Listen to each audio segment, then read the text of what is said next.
आकाशवाणीचं हे सुवर्ण महोत्सवी जळगाव केंद्र आहे. आता आकाशवाणीच्या 90 वर्षपूर्ती निमित्तानं विशेष कार्यक्रम मालिका प्रसारित करीत आहोत. देशाचा आवाज आकाशवाणी ऋणानुबंध #19. लेखक किशोर कुलकर्णी, लेखकासह सहभाग सारिका दांडगे यांचा. कार्यक्रमाचे सादर करते ज्ञानेश्वर पोबडे.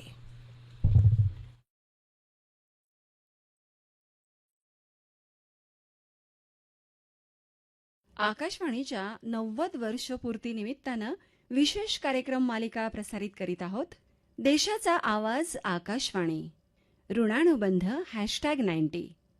नमस्कार श्रोते हो मंडळी, देशाचा आवाज आकाशवाणी ऋणानुबंध #90 या आजच्या भागात बोलणार आहोत, ज्याचा थेट संबंध आपल्या आजच्या माहितीच्या युगाशी आहे. हो, देशाचा आवाज आकाशवाणी ऋणानुबंध #90 या 90 वर्षांच्या वाटचालीचा आढावा आपण आज या मालिकेत घेत आहोत. अत्यंत रोचक प्रवास इथं उलगडला जाईल. चला तर मग श्रोते हो, जाऊया 90 वर्षांपूर्वीच्या काळात. हो ना मंडळी, आज आपण मोबाईलच्या युगामध्ये वावरतो. हो इंटरनेट, मोबाईलवर अगदी सहज रेडिओ ऐकता येतो. हो ना. पण विचार करा, 90 वर्षांपूर्वी जेव्हा इंटरनेटचा किंवा मोबाईलचा लवलेशही नव्हता, तेव्हाचा काळ कसा असेल? तो काळ पूर्णपणे वेगळा होता. लोक एका मोठ्या लाकडी पेटीभोवती म्हणजेच रेडिओ भोवती तासनतास जमायचे आणि रेडिओ ऐकत असायचे. अगदी खरंय. आज आपण एका क्लिकवर जगाशी जोडलं जातो. हो ना. पण त्यावेळी लोकांचा खरा दोस्त रेडिओच तर होता. आजच्या या भागाचा मुख्य उद्देश म्हणजे आकाशवाणी या अत्यंत मोठ्या आणि शिस्तबद्ध सरकारी यंत्रणेचा जन्म नेमका कसा झाला याचा वेध घेणं आवश्यक आहे. आणि आकाशवाणी म्हटलं की एक खूप मोठी विशाल सरकारी इमारत, खूप कर्मचारी असं चित्र आपल्या डोळ्यांसमोर उभं राहतं ना श्रोते हो. हो, मलाही अगदी असंच वाटायचं. एवढ्या मोठ्या सरकारी संस्थेची सुरुवात एखाद्या भव्य योजनेतून झाली असावी. पण जेव्हा मी हे वाचन केलं तेव्हा मला एक वेगळाच धक्का बसला. या विशाल सरकारी यंत्रणेचा आणि तिच्या सुरुवातीच्या त्या अत्यंत वेगळ्या स्वरूपाचा विरोधाभास खरंच थक्क करणार आहे. हो, तोच तर या गोष्टीचा मूळ गाभा आहे. श्रोत्यांना हे ऐकताना नवलच वाटेल की एवढा मोठा राष्ट्रीय संवादाचा कणा निर्माण कसा झाला बरं. हा अत्यंत लहान आणि पूर्णपणे अपयशी ठरलेल्या प्रयोगातून सुरू झाला होता. बाप रे, अपयशी प्रयोग? हो, म्हणजे एखाद्या स्टार्टअप सारखं, नाही का? अगदी तसंच. आकाशवाणीचं आजचं हे विशाल रूप समजून घ्यायचं असेल ना श्रोते हो, तर आपल्याला त्याच्या सुरुवातीच्या त्या खाजगी बीजाकडे जावं लागेल. अच्छा, म्हणजे सुरुवातीला हे सरकारी नव्हतं तर? अजिबात नाही. तुम्ही मघाशी म्हटल्याप्रमाणे ही कथा अगदी आजच्या काळातल्या एखाद्या स्टार्टअप सारखीच आहे. जून 1923चा तो काळ होता. 1923 म्हणजे बघा, रेडिओला 100 वर्षाचा वर झाले. हो. आपण तर 90 वर्षांची गोष्ट करतोय. ते कसं? हो, अगदी खरंय. मी त्याची निर्मितीच सांगते बर का, ऐका. जून 1923 मध्ये रेडिओ क्लब ऑफ बॉम्बेनं मुंबईतल्या एका छोट्याशा खोलीतून आपलं पहिलं प्रसारण सुरू केलं. हा एक अतिशय लहान आणि प्रायोगिक प्रयत्न होता त्यांचा. एका खोलीतून? कमाल आहे बुवा. हो ना. मग त्यानंतर हळूहळू कलकत्ता आणि मद्रास क्लब सुरू झालेत. पण खऱ्या अर्थानं व्यावसायिक सुरुवात झाली ती जुलै 1927 मध्ये. 1927 मध्ये नेमकं झालं तरी काय? ऐका ना, तत्कालीन व्हॉइसरॉय लॉर्ड इर्विन यांच्या हस्ते इंडियन ब्रॉडकास्टिंग कंपनी, ज्याला आपण IBC असं देखील म्हणू शकतो, या खाजगी कंपनीच्या मुंबई स्टेशनचं खूप मोठ्या थाटामाटात उद्घाटन झालं. अच्छा, म्हणजे इंडियन ब्रॉडकास्टिंग कंपनी ही प्रायव्हेट कंपनी होती तर? हो, पूर्णपणे खाजगी आणि तंत्रज्ञान पण अगदीच नवीन होतं. पाश्चात्य देशात म्हणजे इंग्लंड आणि अमेरिकेत रेडिओ ब्रॉडकास्टिंग खूपच वेगानं वाढत होतं. तिथं हे तंत्रज्ञान हातोहात खपलंही जात होतं. मग भारतातही तसंच झालं असेल ना? नाही, इथंच तर खरी गोम आहे. भारतात केवळ 3 वर्षात म्हणजे 1 मार्च 1930 रोजी ही IBC कंपनी पूर्णपणे बंद पडली. बापरे, अवघ्या 3 वर्षामध्ये त्यांना थेट गाशा गुंडाळा लागला की. हो, त्यांची आर्थिक अवस्था इतकी वाईट झाली की त्यांना कंपनीचं कामकाज पूर्णपणे थांबवावं लागलं.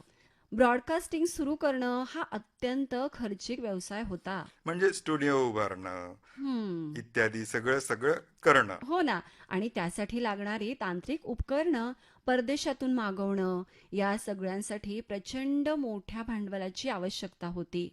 त्या काळी जाहिराती तर नसतीलच. नाही, मग पैसे कसे मिळायचे? हे बघा, महसुलाचे फक्त 2च मार्ग होते. एक म्हणजे रेडिओ सेटची विक्री आणि दुसरं म्हणजे त्या रेडिओसाठी द्यावं लागणारं वार्षिक परवाना शुल्क. अच्छा, म्हणजे रेडिओ घेण्यासाठी पैसे द्या हम्म. आणि ते वापरण्यासाठी सरकारला दरवर्षी लायसन्स फी पण हो द्या. ना, अगदी बरोबर. आणि 1920च्या दशकात भारतात रेडिओ खरेदी करणं ही काही साधी गोष्ट नव्हती बरं का. ती अत्यंत महागडी आणि चैनीची गोष्ट समजली जायची. सामान्य भारतीय माणसाच्या आवाक्यात हे यंत्र अजिबात नव्हतं. अजिबात नाही. मग साहजिकच रेडिओ घेणारे लोक खूप कमी असतील नाही का? अहो, अगदी मोजकेच म्हणा ना. श्रोते मर्यादित राहिले आणि श्रोते मर्यादित म्हणजे रेडिओची विक्री ही कमी. विक्री कमी म्हणजे त्यातून मिळणारा महसूल आणि परवाना शुल्कही कमी. म्हणजे खर्च डोंगरा एवढा हो, आणि उत्पन्न मात्र राई राई एवढं. एवढं. हा, म्हणजे कंपनी बुडाली तर. हो ना. मग इथं तर रेडिओचा विषय संपायलाच हवा होता. भारतामध्ये कंपनी बंद पडली म्हणजे हो, रेडिओ बंद पडला. तसं व्हायला हवं होतं. पण इथं एक मोठं आणि अनपेक्षित वळण येतं. काय झालं? अहो, कंपनी बुडाली म्हणजे रेडिओ तिथंच संपायला हवा होता की नाही? हो ना. बरोबर ना?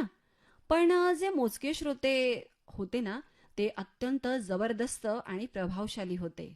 अच्छा, म्हणजे ते VIP लोक असतील नाही का? नक्कीच. राजघराण्यातील लोक, मोठे उद्योगपती, ब्रिटिश अधिकारी आणि या प्रभावशाली लोकांच्या जनक्षोभामुळं सरकारला एका वेगळ्याच संकटाला सामोरं जावं लागलं. म्हणजे या लोकांनी सरकारवरती दबाव आणला तर. हम्म. आणि या दबावामुळं ब्रिटिश सरकारला, ज्यांना या रेडिओ प्रसारणात अजिबात रस नव्हता ना, ते नाईलाजानं या प्रक्रियेत ओढले गेले. काय सांगताय? हम्म. म्हणजे सरकारला स्वतःहून रेडिओ सुरू करायचा नव्हता. मुळीच नाही. त्यांना ही अगदी डोकेदुखीच वाटत होती हो. पण श्रोत्यांच्या रेट्यामुळं त्यांना नाईलाजानं गुंतवणूकदार बनावंच लागलं. हा तर आणखी एक धक्का आहे. हम्म. मला वाटायचं सरकारनंच हा मोठा प्रकल्प आणला असेल. तसं नाहीये. 1 एप्रिल 1930 रोजी इंडियन स्टेट ब्रॉडकास्टिंग सर्व्हिस म्हणजेच ISBS या नावानं सरकारनं 2 वर्षांसाठी प्रायोगिक तत्वावर याची जबाबदारी स्वीकारली. बरं, म्हणजे मग त्यांनी 2 वर्षांसाठी एक प्रयोग म्हणून हे हाती घेतलं. हो. आणि तुम्हाला माहितीये का, त्यांनी हे काम सुरुवातीला कोणत्या विभागाकडे सोपवलं असेल बरं? अर्थातच माहिती आणि प्रसारण विभाग, नाही बरोबर ना? हो, नाही. त्यांनी हे काम उद्योग आणि श्रमरोजगार विभागाकडे सोपवलं. काय? इथंच खरी रंजक गोष्ट समोर येते. थोडं विचित्र नाही का वाटत? हो ना, वाटते हो. म्हणजे तत्कालीन प्रशासनानं रेडिओ स्टेशनला एखाद्या कापड गिरणी किंवा सिमेंटच्या कारखान्यासारखं समजलं होतं का यांना? हो ना.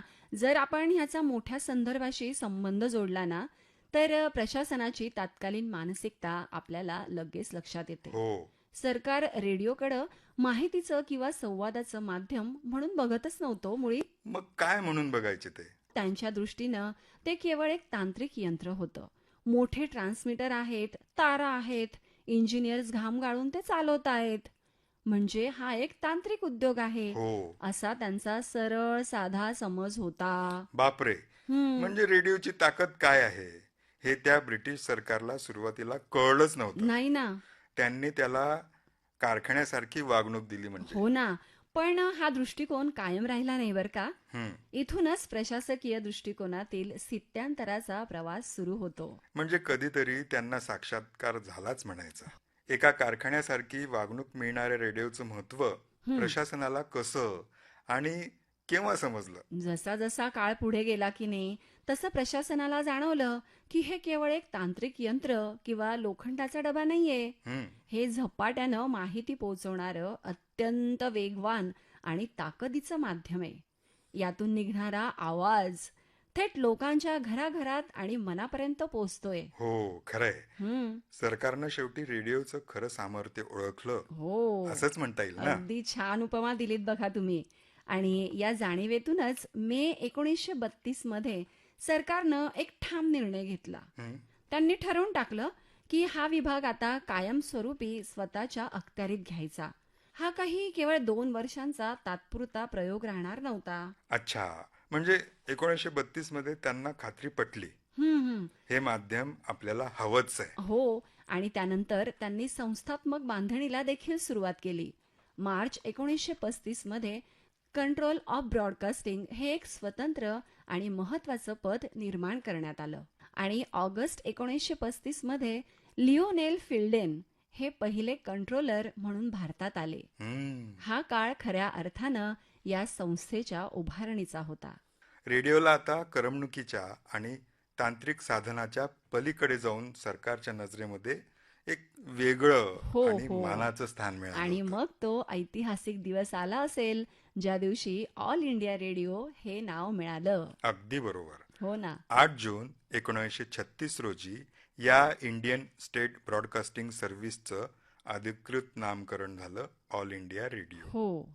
नंतरच्या काळात म्हणजे 1957ला याचं नाव आकाशवाणी असं बदललं गेलं. हो, 8 जून 1936 म्हणजे एका डबघाईला आलेल्या प्रयोगाचं रूपांतर आता एका दमदार राष्ट्रीय परिचयात झालं होतं. बघा, आणि पुढे जाऊन 1937 मध्ये हे काम संचार विभाग म्हणजे कम्युनिकेशन डिपार्टमेंटकडे सोपवण्यात आलं. हो, हे मात्र खूपच योग्य वाटतंय. हा, हम्म. उद्योग विभागापेक्षा संचार विभाग नक्कीच बरा, हो की अगदी नाही? बरोबर. आणि सरते शेवटी 1941 मध्ये माहिती आणि प्रसारण विभाग म्हणजे ज्याला आपण आज इन्फॉर्मेशन अँड ब्रॉडकास्टिंग मिनिस्ट्री असं म्हणतो, तो विभाग तयार करून ही संपूर्ण जबाबदारी तिथं सोपवण्यात आली.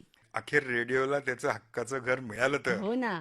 आता सगळी प्रशासकीय घडी बसली होती. हम्म. स्टुडिओ सुरू झाले होते.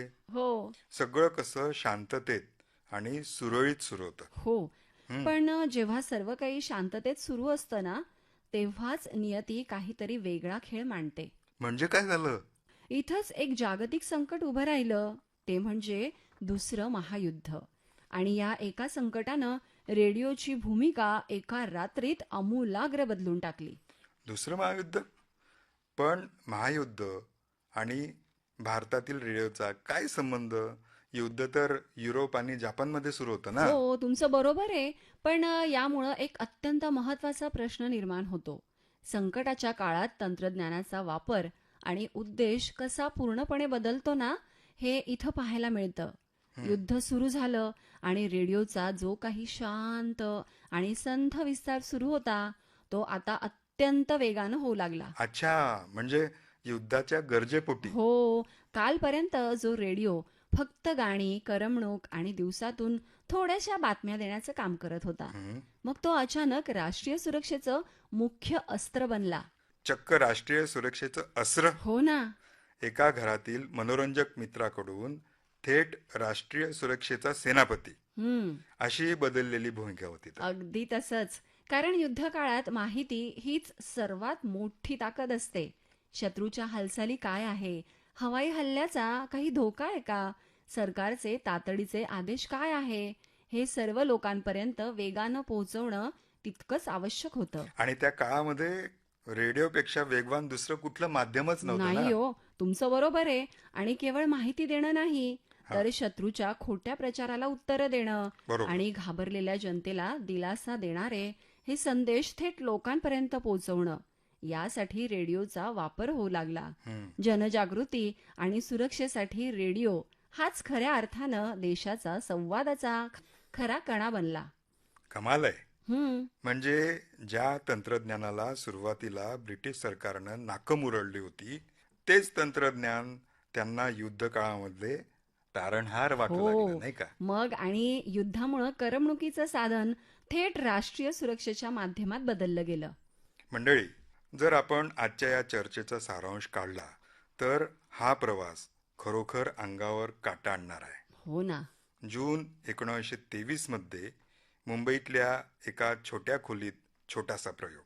हो. त्यानंतर त्या IBC कंपनीचं भयानक आर्थिक अपयश, कंपनीचं गाशागुंडाळणं, हो ना. मग मोजक्या श्रोत्यांच्या दबावामुळं नाईलाजाने का होईना पण सरकारनं केलेला प्रवेश. हो, आणि हळूहळू झालेलं स्थित्यांतर 8 जून 1936 ला मिळालेलं ऑल इंडिया रेडिओ हे दिमाखदार नाव. शेवटी दुसऱ्या महायुद्धामुळं करमणुकीच्या साधनाचं राष्ट्रीय सुरक्षेच्या मुख्य प्रवाहात झालेलं रूपांतर, त्यानंतर भारताला मिळालेलं स्वातंत्र्य, बरोबर. इथपर्यंतचा हा प्रवास आहे. माहितीच्या युगामध्ये आपण वावरतो. हो ना. इंटरनेटच्या महाजालात आहोत. हो. त्याचा पाया या अशाच अडथळ्यांमधून आणि जागतिक संकटांमधून पार पडलेल्या ऐतिहासिक प्रवासात रचला गेला आहे. अगदी 100% खरंय तुमचं. आणि याच संदर्भातून एक विचार आज आपण आपल्या श्रोत्यांसाठी सोडून जात आहोत. कोणता विचार? ऐका, जर दुसऱ्या महायुद्धासारख्या एका जागतिक संकटानं रेडिओला निव्वळ मनोरंजनाच्या साधनातून थेट राष्ट्रीय सुरक्षेच्या आणि माहितीच्या अत्यंत महत्वाच्या प्रवाहात आणलं असेल तर आजच्या काळात जगावर ओढवणारी संकट म्हणजे समजा उद्या एखादी नवीन महामारी आली, हो किंवा भीषण जागतिक सायबर युद्ध सुरू हो झालं, ना. तर सध्या कोणत्या मनोरंजनाच्या तंत्रज्ञानाला उद्याच्या सर्वात महत्वाच्या आणि अनिवार्य साधनामध्ये बदलता येईल? श्रोते हो, आजच्या या सखोल चर्चेत आज आपण आता इथेच थांबूया. आता ऐकूया आकाशवाणीचे 90 वर्षांचे श्रोते श्रीराम साळुंखे यांचं मनोगत. माझं नाव श्रीराम सखाराम साळुंखे, राहणार खेडगाव, तालुका चाळीसगाव. माझा जन्म 1/8/1931. शिक्षण पाचवण्याचं झालं 1950 साली. मी 7वी पास झालो. त्यावेळेस म्हणजे हा जिल्हा मागासलेला होता निजामशाहीचा. त्यावेळेस तिथं शाळा नव्हत्या म्हणून शाळेचे नवीन भरती केली. ती आम्हाला इकडे दोन्ही जिल्ह्यात अर्ज पाठवले. 1960 साली शिक्षक म्हणून नेमणूक झाली. पहिला पगार म्हणजे 14/12/60 ट्रेनिंग एक्सचेंजवर माझ्या नेमणूक झाली. नंतर 14/12/60 क्लेज याच्यावर नेमणूक झाली, जिथून सर्व्हिस झाली. तेव्हा मी पहिला पगारावर रेडिओ घेतला, बुस रेडिओ. त्याच्यावर त्यांचे भाषण त्यांचं ऐकलेलं आहे. घरचे लोकांचे वडील माझे त्या सर्व्हिसला लागायच्या अगोदर म्हणजे 1950 सालीच माझे वडील वारलेले होते. मी 10 वर्षापर्यंत मजुरी केली आणि नंतर 1960 मी सर्व्हिसला लागलो. मग जबरदस्त कोणीच नव्हतं, मी कोणाला विचारणार. म्हणून मी पहिलाच पगारावर रेडिओ घेतला. नागपूर, मुंबई, पुणे केंद्रावरून बातम्या, जाहिराती, मनोरंजन कार्यक्रम जे व्हायचे ते रचायचे. मी 6 वाजेला मारुतीच्या पारावर जाऊन बसलो आणि तिथं रेडिओ घेऊन मग ते लोक तिथे ऐकायला येत. लोक बी यायचे आणि मुलांचं बी विद्यार्थ्यांचा बी जमा होत. तसं त्याच्या मुलांना बालगीत वगैरे जे रेडिओ द्यायचे ते सुद्धा मुलांना सांगायचं आणि कार्यक्रम मुलांना शिकवायचा. शिक्षकच मानला जाईल रेडिओ. हा, कामगार सभा ऐकलेलं आहे ना. 62 युद्ध झालं, नंतर 65 युद्ध सुरू झालं, नंतर 71 सुरू झालं. कार्यक्रम यायचे देशभक्ती, वंदे मातरम, म्हणजे 83-84 दरम्यान ही TV आली. या TVवर बातम्या, गीते, जाहिराती वगैरे सगळे हे याच्यावर ऐकत असतो. रेडिओ साथीदार आहे. हा, रेडिओ पेक्षा मी 5 वर्षांनी मोठा आहे. हा, रेडिओ माझा साथीदार आहे. माझं 1961 लग्न झालं. एवढं की प्रगती झाली माझी. 6 वाजेला बातम्या ऐकायचा. इतर बातम्या म्हणजे सगळी माहिती त्याच्यात मिळत होती. कुठे काय झालं, कुठे कसं हे झालं, हे पक्ष यांची माहिती सगळं आपल्या महाराष्ट्र राज्यामध्ये जे होणारे प्रकार पक्षांचे आणि राज्याचे माहिती जे मिळते श्रीराम साळुंखे यांचं मनोगत आपण ऐकलं. पुढच्या भागात आपण स्वातंत्र्य मिळालेल्या भारतीयांसाठी आकाशवाणीनं बजावलेली भूमिका समजावून घेऊया. भेटूया तर मग पुढच्या भागात. नमस्कार. नमस्कार. आकाशवाणीच्या 90 वर्ष पूर्तीनिमित्तानं विशेष कार्यक्रम मालिका आपण ऐकलीत. देशाचा आवाज आकाशवाणी ऋणानुबंध #90. या कार्यक्रमाचं लेखन केलं होतं किशोर कुलकर्णी यांनी. लेखकासह सहभाग होता सारिका दांडगे यांचा. कार्यक्रमाचे सादरकर्ते होते ज्ञानेश्वर बोबडे. आकाशवाणीचं हे सुवर्ण महोत्सवी जळगाव केंद्र